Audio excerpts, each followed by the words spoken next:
CEO of the New Bedford Area Chamber of Commerce, and it is my pleasure to welcome you here to this luncheon today. This is always a wonderful event for us. It is fantastic to have international seafood buyers in our community, which is, as I'm sure you've already heard, the most successful fishing port in the United States. So first, I'd like to give a hand to yourselves for being here. Thank you. We have some folks to thank. We'd like to thank the Waterfront Grille for hosting this great luncheon, to Eastern Fisheries for the incredible scallops and for their sponsorship of this event. Also like to thank Santander Bank. Ben Middleton is here. Ben, give a wave. Thank you very much. Adam Earl from Eastern Bank. Where'd you go, Adam? There you are. Thank you very much. And LJ Rogers. Laura's here. You'll hear from her in just a moment. Thank you very much. This is one of our favorite events. It's an opportunity for us to showcase our great city, our great fishing port, and our great product to the world. And it's a tremendous opportunity for us in that regard, but also, as you can see, we dialed up a beautiful day for you to look at our harbor. We can't thank you enough for joining us today, for looking at the beautiful port of New Bedford. I'd like to invite now Laura Mullen from LJ Rogers to say a few words, and then I'll be back. Laura? I don't really have notes. Hi, I'm Laura from LJ Rogers, Laura Mullen. We're customs brokers and freight forwarders. I'd like to welcome you all to New Bedford and to Boston for the show. Hope you have a very successful trip. I know you're all here to see companies where you can buy some new product from, and once you finish that task, you'll need somebody to ship it for you overseas, and we've been in the shipping business for over 20 years. We handle shipments through both air and sea, and a lot of our customers are in the port of New Bedford and southeastern Massachusetts, and they're shipping products. Currently, we're booking big shipments by air freight out of Boston to places like China, Shanghai, and Beijing. There's 56 direct flights out of Boston nowadays that you can access internationally. So we have a really good opportunity here to buy in this area and ship directly to your destination. Our Port of Boston also has weekly service to China, has weekly service to Europe. Many ports are accessible from this area, and of course, if not, we can truck it to another port from here. But we can help with other government agencies getting documentation through customs, through TSA for exports. We can help you get certified if necessary. So we're here, and we are members of the Chamber. The Chamber's been very helpful to us, and we hope that we have been for them, and also the Port of New Bedford. And I'd like to thank you, and if I could answer any questions for you after lunch, I'd be happy to help. Thank you. Thanks, Rick. Laura, very much. It's at this time my pleasure to introduce to you the President of the City Council of New Bedford, the Honorable Joseph Lopes. Joe?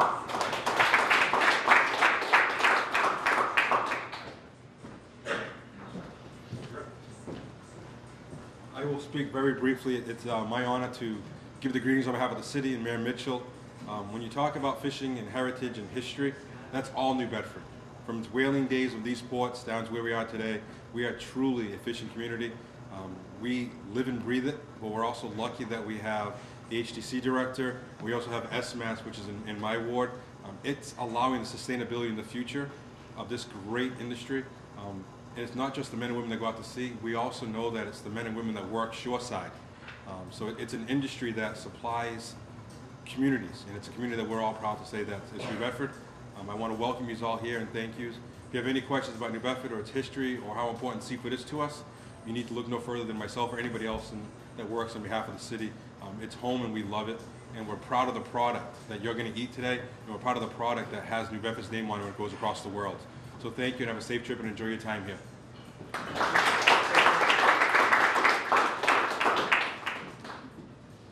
Thank you, Joe. And now it is my pleasure to welcome you to have lunch. You'll see that there are in front of you a menu. There are choices that you will have. The servers will come around to get your choice. We look forward to serving you wonderful New Bedford products. We hope you enjoy your lunch, and after lunch you'll have a wonderful presentation from Dr. Kevin Stokes.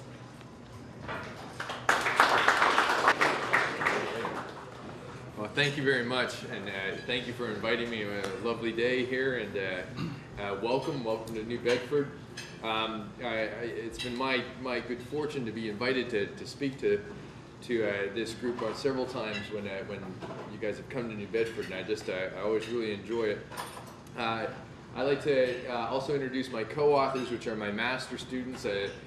Nick and Travis are right there, and Kyle is also with us. And so if you guys have questions, please think about asking those guys, because they're in the forefront of it, and they like to see them answer the questions. So as I'm sure you guys have heard with your tour here in New Bedford, is ranked the #1 fishing port in the U.S. By value, and it has been since really 2002. This was a 2004 article. It generates about $9.8 billion in total economic value. A huge number of jobs with the seafood industry, and also many pounds. And associated with New Bedford and located here, you just drive down the street, you'll hit SMAS, which stands for the Center for Marine Science and Technology. And we're a school, center, it's the School for Marine Science and Technology. And we're with the University of Massachusetts, Dartmouth, part of the UMass system. And we have one building now, and we're building a second one to accommodate, because we along with New Bedford, we've grown. The facility has the idea behind it was always a multidisciplinary institute, and particularly one of the reasons I came here was I'm a marine biologist by training and work a lot with fisheries. It was really to try and to link fisheries science and with the industry. And so we have a wet lab where we can grow animals and conduct experiments. We also have this very nice, it's a 2-story 90,000 gallon tank. And what that allows us to do is when we're developing equipment that we're taking offshore, particularly when we work with the scallop industry or the groundfish industry, we can actually test it out in this tank and make sure everything works before we go to sea. So it's a great facility to work with a hands-on kind of applied science attitude, which is what our department has. Now, SMAS, right now we have about 60 graduate students, and it's almost 50-50 between the PhD and masters. We've had 80 graduate students finish since 2009, and I will say that one of the things that's been really gratifying is that most of our graduate students actually get in employment in the field. About 80% of them are actually staying in Massachusetts here, but almost all of them are going into the fishery science, either in the government or in private agencies or in universities. So with that, what's going New England, I'm sure in the next few days you're going to be hearing all kinds of things about New England fisheries. And there are some huge success stories in New England. The two largest ones are the Atlantic Sea scallop, which we've done a lot of work with. And you can see some of the, just incredible landings, worth in 2014, $500 million. And then also the lobster fishery is extremely productive now. So these two fisheries are almost redefining fisheries models. They've surpassed maximum sustainable yield. Scallop fishery, for example, has been passive for the last 10 years. So they're great stories, and there are a number of those also with the ground fish too. Things like haddock. We've got more haddock out there than we've ever seen before. Same with pollock and redfish. But a lot of what people hear is the negative, and I think maybe the press just likes to focus on the negative, or maybe that's what captures everyone's imagination. But particularly here in Massachusetts, the cod, which is such an iconic fish. And so back in 2012, I mean, the cod fishery had undergone, it's been under restriction for quite some time. The fishery has been operating within the regulations, and yet the population is still going down. So much so that in 2012 there was a disaster declared, and the federal government, so we got some music, I'll be able to dance while I present here. The federal government actually declared a failure and provided economic disaster relief. So you can see while its shellfish have gone up, the cod have just hit rock bottom and remained down there. And one of the problems with that is that we have a multi-species fishery, of which cod is one. So if you look out and you'll see that boat out there with the net reel on the back, those are otter trawls. And what they do is they collect fish that's in its path. And so you'll go out there, the fishermen will be focusing on one of those species that there's a lot of fish, like haddock. But if they catch cod as a bycatch, that bycatch will actually limit. Once you hit the total allowable catch, that's it. You have to stop fishing. And so at the same time that we had a federal economic disaster declared, that same year we actually only caught 32% of the fish that was actually allowed to be harvested. So you're leaving fish that can be legally harvested, that everyone says is rebuilt and fine, in the water, and at the same time you're taking taxpayers' money to try and compensate the fishing industry. So it's a real a double negative, and it's a hard question to get a hold of. So what we're trying, my students and I are trying to do, is apply some scientific methods to try and get at that. So what we're going to talk about primarily is this red one here. This presentation we're going to focus on the Gulf of Maine cod. And so Boston's over here, we're down here in Massachusetts. We're going to be talking primarily about an area right in here. Also may mention a little bit of this stock, but for cod, for example, you have three stocks: the Gulf of Maine cod, the George's Bank, which is shared with Canada, and then the southeastern stock.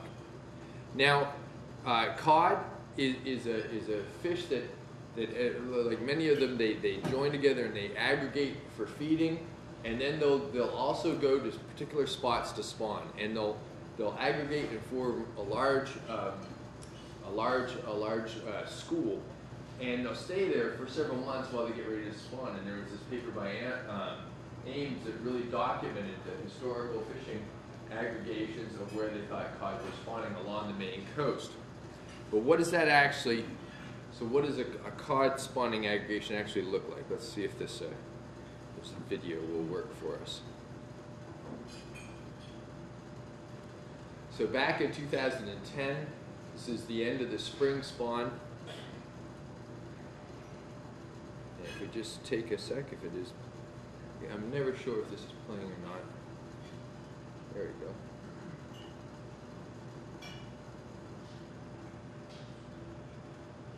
I don't know if it's gonna hold on a sec.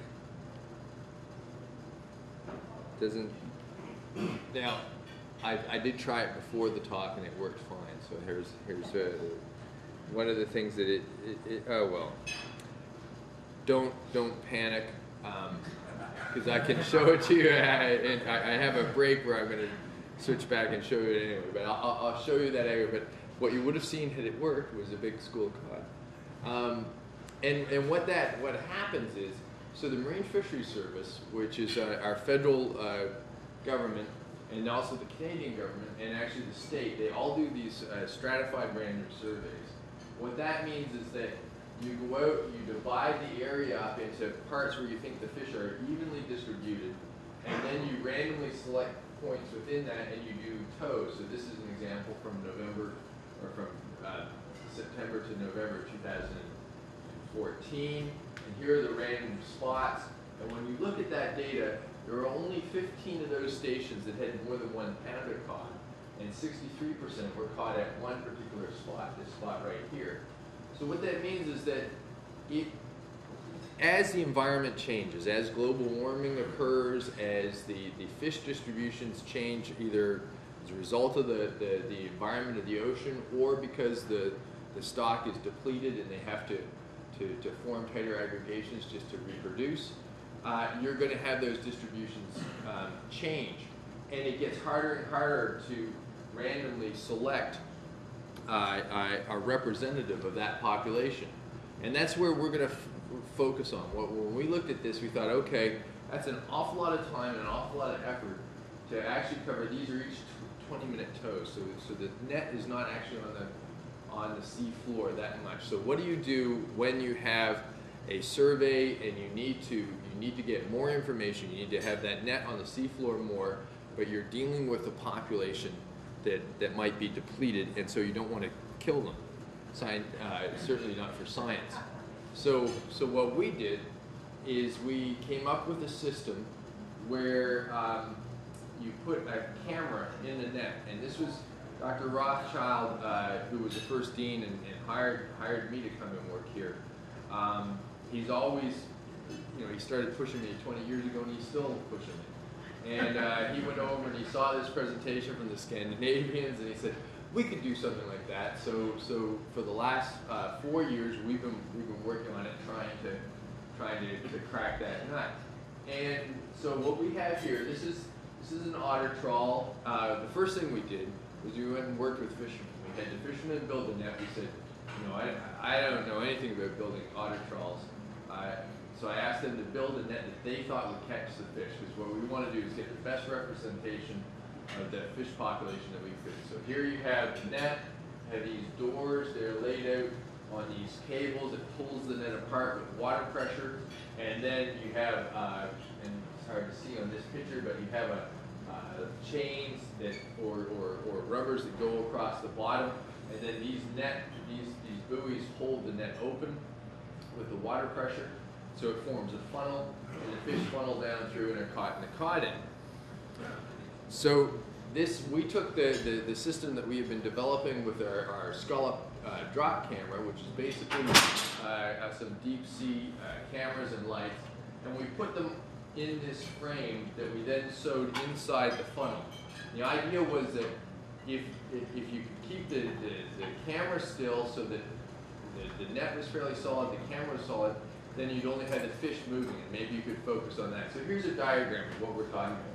The doors are held apart by water pressure, then the wings are open, and the fish come through here, and they pass into this loop where we can see them with the camera.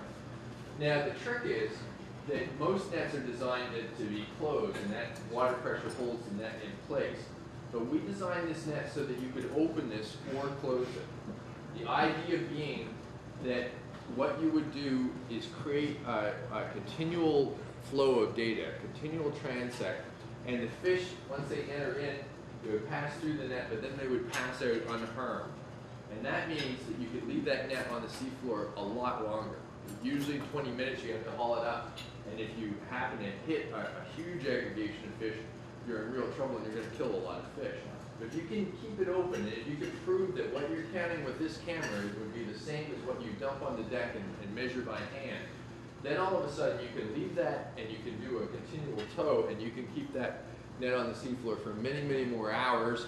You can really make the most of your day at sea, and so it's a saving in money, and it's also for the amount of data you're collecting. So that's what we had in the net. On the net, we used the NOTIS system, which was developed in Newfoundland, and what that does is provide measurements that are sent acoustically to the vessel, telling us how far the doors are spread, because we need to know how much water we're sampling to get a good sample of that fish population. So how far the doors are apart, what's the height of the net, how the net is fishing, and all that, the camera system is hooked up to the bridge. So on the bridge in real time, you're seeing the fish that are going through the net. You're recording the position of the net, the latitude, the longitude, the time, the depth, the sea state, and also the measurements of the net, the door spread, everything. This information is all there for the captain to see, as well as the scientists who are recording it.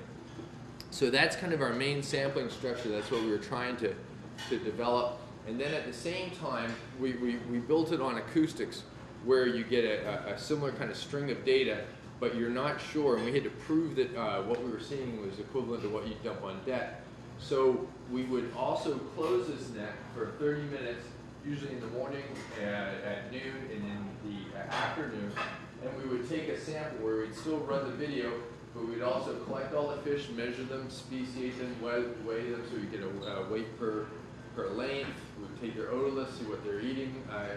But quite often, especially with the cod, we would have live wells, and we put the fish back alive, because we're really trying not to kill too many fish. So a lot of them that we were released at sea. So that, we started working actually on yellowtail, but then with the cod crises, we really, this is all funded by the state of Massachusetts, and they really asked us to focus on what was going on in the Gulf of Maine. So last winter, we did our first preliminary survey, and we went out to Stellwagen Bank. So here's Cape Cod, and P-Town would be here, Boston's right over here. And these toes, the green toes, are where the net's open, and the red toes are where it's closed. And we found that what we could get from that, we could get an estimate of the number of cod and the biomass, first from the closed toes, so just a swept area. And that was a little high, but then we were also able to use the video counts, and this is something that Nick, in particular for the cod, has really been working on for his masters. He's been able to count these cod, and we've been able to combine some statistical techniques where you randomly sample from the different toes, and we come up with a very tight estimate of how many cod were in this spawning aggregation, which is 300 kilometers, and it turned out to be just about 250,000 cod in that area. So we were quite pleased with that. We've just published some of that information. It's a very tight number. And then we went out and we repeated it in January. And this time we expanded the survey, trying to make it a little more systematic, because this, again, was just a proof of concept. But here we've got some very good long open toes, some nice closed toes. We really think that this technology is right on the level of starting to be able to use it in a full survey mode. And the reason I say that is because on a Friday morning, everything came together. So I'm gonna sign out of the PowerPoint and show you guys these videos, just show you what I'm talking about. So on that Friday morning, we had just installed a second camera, our system, and the system was built here in New Bedford. We have the camera in the net. We also added a second camera to the headrobe, looking down to see how the net was interacting with the sea floor. So the first video I'm going to show you, if it works, is of that headrobe. Now, this is natural light. This is it's not very, and as you go deeper, it doesn't tend to work so well, because we didn't want to scare the fish. We didn't want to turn the light on and attract or scare it. So let me orient you just a second here.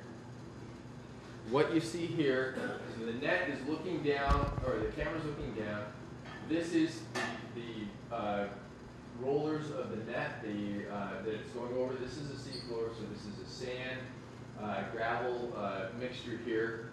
And you can start to see a few cod come over it. Now this is, like I say, about an hour and a half tow in all. But you can see those cod fairly clearly. And then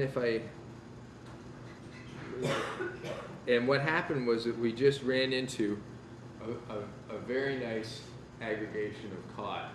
So on your screen on the bridge, as well as all the information from the sound bird and such, the captain is looking and you can see how the net is fishing, and you can kind of see how the cod are going in, and you can also see how the cod are behaving. They're not particularly stressed or spooked, and it doesn't really seem that you're having that much interaction with the sea floor, actually, with that particular roller either. So that information is running along with the the timestamp and the latitude and longitude. Pretty cool, eh? Yeah. That's nice. So okay, at the same time, on our second camera. So this is the camera in the net. We have a liner because some of the work Nick looked at from the 2016, we thought that we were going to have a hard time proving what was that what we were seeing was equal to what we were catching in the net. But what we didn't figure on was that we would actually be seeing more fish, and we saw actually 18% more fish. And we thought at that time it was because we were using a larger mesh, so we put this very fine liner in. So at the same time, the captain's looking at this. Now this is just starting. There's a yellowtail flounder there. I just wanted to show you, but it's running at the same time. This is actually the same track as that cod school. And it took a little bit longer for those cod to hit, but once they did, they started to come on. And then as you continued on a little bit, it just continued to get thicker and thicker and thicker. So that's running at you're seeing that in real time as your net's going through the sea. You're actually documenting that on the bridge. So they were pretty jazzed about that, certainly, because it's because it's great to see cod. It's great to see fish. But then, if everything, and like I said, everything came together because we hauled up our net, and what we have been doing is also we've been putting in GoPros, and with the GoPro, the GoPro is a fantastic camera. It's going to really, I think, revolutionize a lot of underwater science work because it's so cheap and affordable for students. That's that same net. It's the same tow. We can't actually have a live feed up to the bridge, but the real trick with GoPros is the light. If you get the lighting just right, then you get this amazing picture. And once you start moving into the cod with this is the kind of information you really need to be able to show people to say we can identify 100% that those are cod. There's no question with this species. And then you start to see that school go through. And it's just like watching them in an aquarium. So that's 4 years of work kind of came together there, but on the last two cruises, the last cruise we did in Georges Bank in the spring, and in this cruise on the Gulf of Maine, for every tow we had this kind of quality video to work with, to process for our fish. Now, one of the problems is that you have to count all those fish. And when we first started this work, I had no idea that we, because you kind of you can't help but buy into, oh well, you're not going to see any fish. There's no fish out there. I thought, well, it shouldn't be that hard to count them. But when we first started, way back in 2013, the first 5 minutes, we counted 915 fish, and so we knew we had to start to come up with some other way. And you can imagine how difficult this, although I will say, just before lunch, Nick came up and actually head counted them all. So in this, was in 10 minutes, right, Nick, there are 1,200 fish? 1,200 fish in 10 minutes. So basically two fish a second going through this net. So we've been working with some students from MIT and the Draper Lab to try and, because there's several different aspects of this. There's the technology of getting it out there and collecting that data, collecting the streaming information as it goes, getting the high quality video, processing it. In the past, we have trained students to identify the fish, and we count them and run it through very much the same way we do with our scallop work. But now, because we need this information right away, you can imagine how excited people are to see it. But we've also been working with a group at MIT that is developing an algorithm to help us count the fish. So here you have an example there. They just made a breakthrough a month or so ago. There's two tricks with this kind of thing. The first is to identify that it's a fish, and the second is to track it so that you make sure you're not double counting the fish. And we had been, the idea was that if you get enough of these fish identified, the algorithm will start to learn what kind of species it is, and eventually you can go, like that one that's a haddock, you can eventually go to species to identify. And so the breakthrough that these guys just made is that now the computer can actually draw a box around each fish and track it over time. And the role of the human processor moves from actually going frame by frame and drawing a box around it or trying to count it to looking at what the computer counts and just verifying what type of fish it is and verifying the counts. And so that has been a big breakthrough, and we're hoping to really move forward with that. So I'll show you a little bit more of that as we go on. But that's where we're going with this. That's what we're hoping to do, to actually have it so that the computer can do a fair bit of this work, and ours becomes one of checking and processing. So just to finish up then, what we're hoping is that this kind of technology can be used to sample spawning aggregations without killing the fish. Oh, and I didn't mention, you know, the shots of those caught, that net was open, so those fish passed through, and then we didn't haul them up. They weren't killed, they weren't damaged. You get the information, but you don't really disturb the spawning information. That was right along here, that toe. But you can see the green and the purple are just the random dots in two surveys for the Marine Fisheries Service, the fall and the spring. And just because this is these aggregations are so tight spatially, it's 300 kilometers squared compared to 54,000 kilometers. There's only about a 1 in 200 chance that you're going to hit this spot. And if you're only doing 50 or 60 samples a survey, you're only going to hit it once every couple of years. Whereas with this technique, we think we can go film and identify this aggregation and start using it as a mosaic. Put this in as a puzzle and say, okay, use this other structure to look at the more diffuse areas, but where we know they're aggregated, let's go and really define that aggregation and measure it without trying to kill them. Just to end, we do have a website, our social media. We have a Facebook, we have a Instagram. We're always updating it. We've got about over 100,000 people following us on this, and we're going to see in another a couple of weeks, the first week of April, to go back out there and see if we can see more cod. So please follow along and keep track of what we're doing. And I will say it's been a fantastic project. We've had a great bunch of students, the captain and the owner of the vessel. This stuff started out just as donations. It's still all state funded. We don't have any federal funding.